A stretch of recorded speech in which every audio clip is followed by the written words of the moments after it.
Our mind is a tremendous gift where it remembers vividly every experience and every information that comes our way.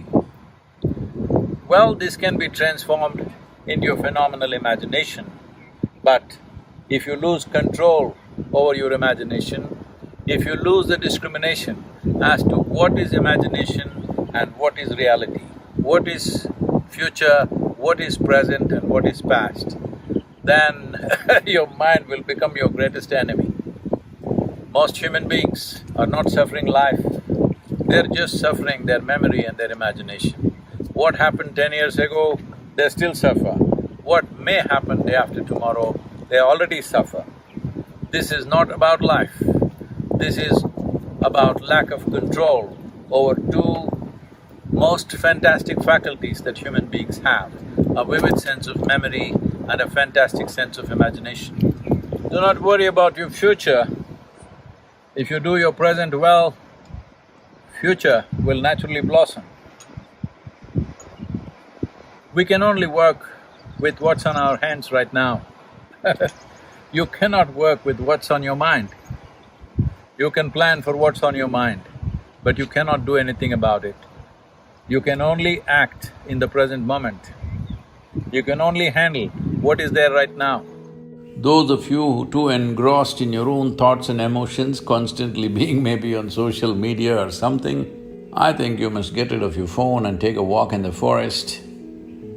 If it's not possible every day, at least 1 or 2 days in a month, you might get lost somewhere, just be in nature all by yourself, walk, sit, observe. If you pay enough attention, you will see, you will be so enchantingly enamored by every little thing in the existence because the way a single ant is made is too much for you and your intelligence to grasp exactly how this is made. Those who have not peeled their eyes to the creation get too enamored with their own mental creations, which is their thought, the juicy part being emotion. When your thought and your emotion becomes more important than the Creator's creation, that means you have become a perceptual tragedy. You have not realized the nature of life at all.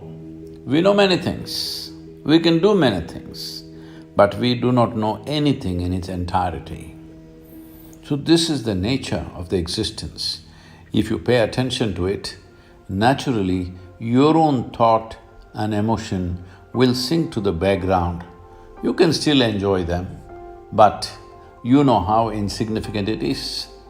So it's very important that if you want to experience the multifarious dimensions of life, you have to be non-serious. You become serious only because you have taken your own existence too seriously, though we exist here for a minuscule amount of time in this cosmos. This is a vast cosmos. The very planetary system, the solar system in which we exist is a speck. In that, planet Earth is a micro speck. In that micro speck, the place you live or the city you live is a super micro speck. In that, you have become a big man or woman, and that's the reason why you're so serious about life. It's a brief amount of time that you have as life. In this, if you take yourself too seriously, you are one big joke.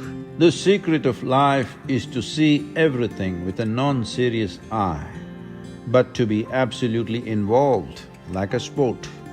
So be a sport for life. If you want to be a sport for life, you have to be able to see that your existence is of consequence for the times in which we live, but not of eternal consequence unless you touch the eternal dimension of who you really are. It's such a brief life, only in doing what you truly care for will your life become worthwhile. If genuine involvement has to come in your life, for you to give yourself absolutely, you must be doing something that truly matters to you.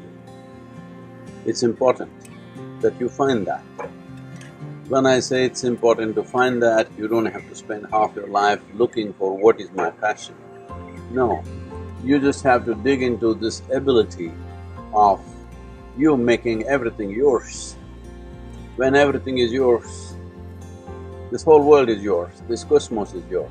So when it is a part of you, if you involve yourself absolutely and constantly strive to create what matters to you, what you really care for, then your existence itself will be worthwhile.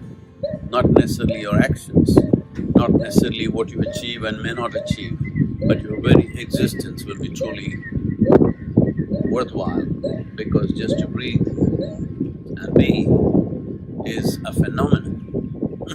There is no greater phenomenon in life. If this is not worthwhile,